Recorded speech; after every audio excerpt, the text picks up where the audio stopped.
का स्टॉक है OFSS, Oracle financial services है मेरी 10 की कमाई का स्टॉक। आईटी ने एक बड़ी रैली दिखाई है बट OFS रैली में पार्टिसिपेट नहीं कर रहा और अभी चल रहा है 3510, 3510, 3520 के अराउंड। और ये स्टॉक एक मल्टी ईयर ब्रेकआउट की तैयारी कर रहा है। एक बार ये 3550, 3560 के ऊपर निकल के सस्टेन करेगा तो बड़ी रैली देखने को मिलेगी। तो 2 से 2.5 महीने का नजरिया बना के OFSS में धीरे धीरे करके निवेश करने की राय है। और जिस तरीके का टेक्निकल स्ट्रक्चर है, एक बार 3550, 3560 के ऊपर निकलेगा तो गोली की तरह भागेगा। और यहाँ टारगेट्स हैं 4192 के टारगेट्स हैं। और ये ऑड नंबर का जो टारगेट है ये मैंने सिद्धार्थ जी से इंस्पायर होके दिया है।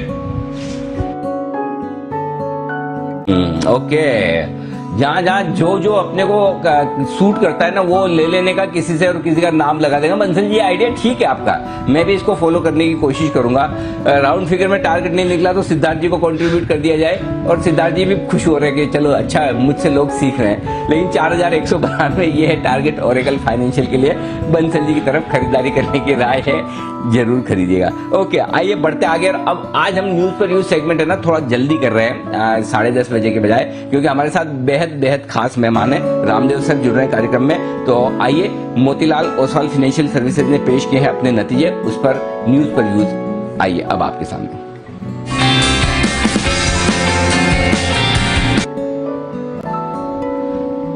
मोतीलाल ओसवाल फाइनेंशियल सर्विसेज के चेयरमैन और फाउंडर रामदेव अग्रवाल साहब हमारे साथ कार्यक्रम में हो रहे हैं शामिल।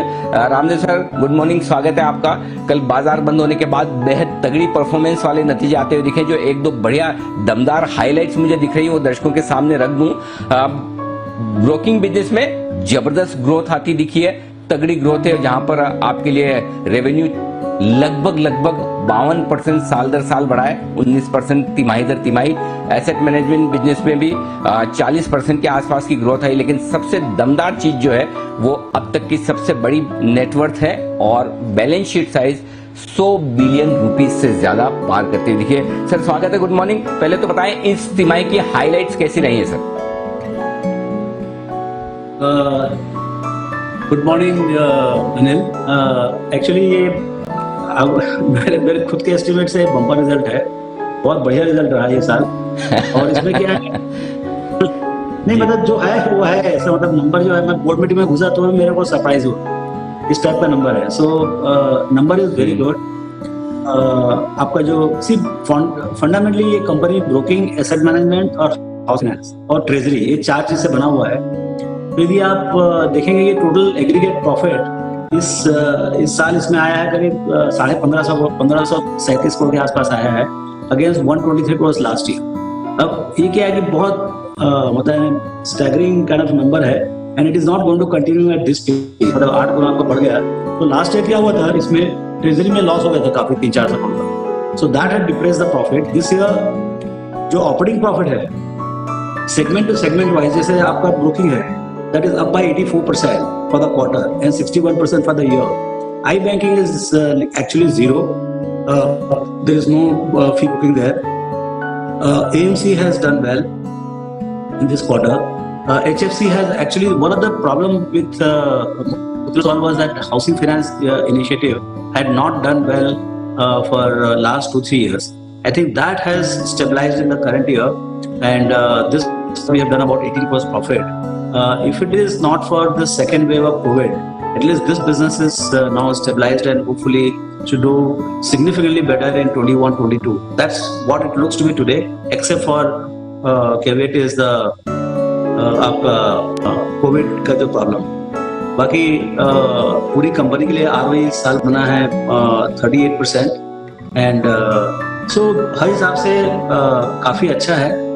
और उसमें क्या है कि 2-3 बिजनेसेस जो हैं, जैसे आपका आई बैंकिंग है, हाउसिंग फाइनेंस है, प्राइवेट इक्विटी है, ये सब बिजनेसेस में नेक्स्ट ईयर का ऑपरेटिंग परफॉर्मेंस अच्छा होगा। तो ऐसा लगता है प्रॉफिट का कंपोजिशन बदलेगा और ऑपरेटिंग प्रॉफिट जो अभी 550 करोड़ है वो बढ़ के अभी पता नहीं कितना आएगा। इस बिजनेस में बहुत डिफिकल्ट है प्रेडिक्ट करने का अगले साल कितना है, लेकिन इससे अच्छा आना चाहिए ऐसा लगता है। एब्सोल्युटली, यानी कि आगे के आउटलुक भी बढ़िया। तो लेकिन जब आप वो कहते हैं ना कि फायरिंग ऑन ऑल सिलेंडर, सारे बिजनेसेस दमदार कर रहे हैं, इस फाइनेंशियल ईयर के लिए कहां आपको ज्यादा मजबूत ग्रोथ दिख रही है? ग्रोथ तो सभी जगह है, ज्यादा मजबूत सेगमेंट्स कौन से दिख रहे हैं सर?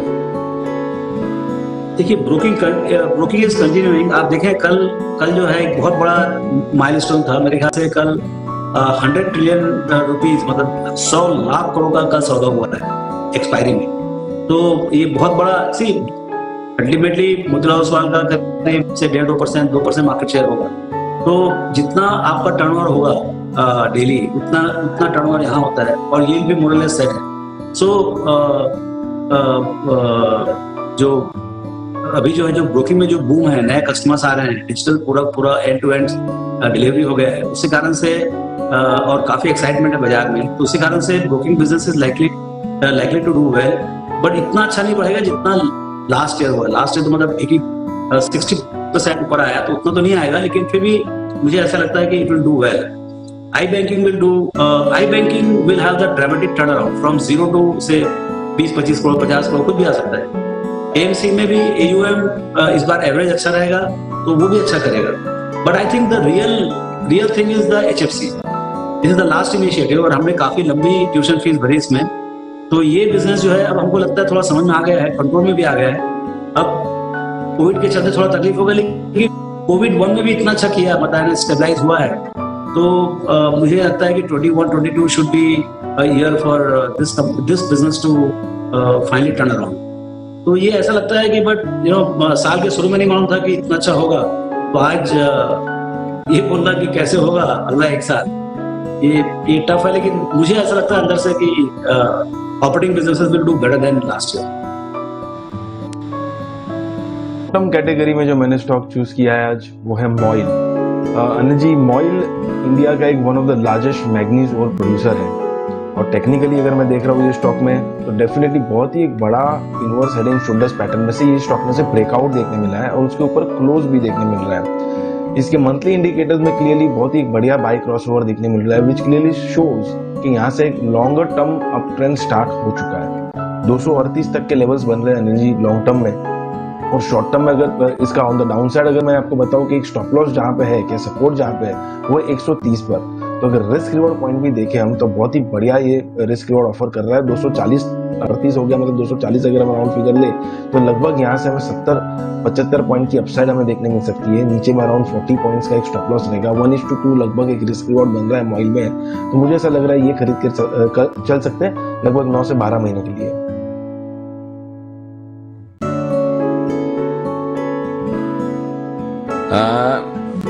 तो ये है आपके लिए मोई, एक बेहतरीन स्टॉक जहां पर खरीदारी करने की राय 168-70 के आसपास लीजिए। 238 के टारगेट के लिए खरीदारी करके चले।